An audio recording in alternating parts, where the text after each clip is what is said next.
తండ్రి కుమార పరిశుద్ధాత్మ కృప వలన, తండ్రి కుమార పరిశుద్ధాత్మ దీవెనల వలన, తండ్రి కుమార పరిశుద్ధాత్మలు ఇచ్చినటువంటి రక్షణ వలన మీరు మిక్కిలి ఆనందించుచున్నారు. ఇప్పుడు మీరు మిక్కిలి ఆనందిస్తున్నారు.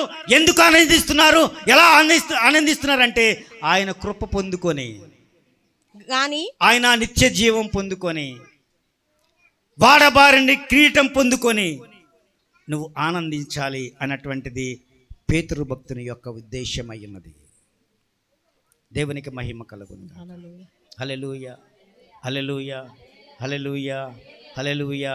ఎంత ధైర్యంగా ప్రకటిస్తున్నాడో. నీరో చక్రవర్తి పెట్టినటువంటి హింసలకు తాళలేక చూడలేక వాటన్నింటినీ కూడా సంఘములో వివరించి, సంఘములో మనం ఎన్ని శ్రమలు వచ్చినా, ఎంత బాధలు వచ్చినా మనం నిలబడాలి, దేవుని కోసం ప్రాణాలైనా తెగించి దేవుని కోసం నిలబడాలి. వాడబారని కిరీటం కోసం మనకు దాచబడి ఉంది.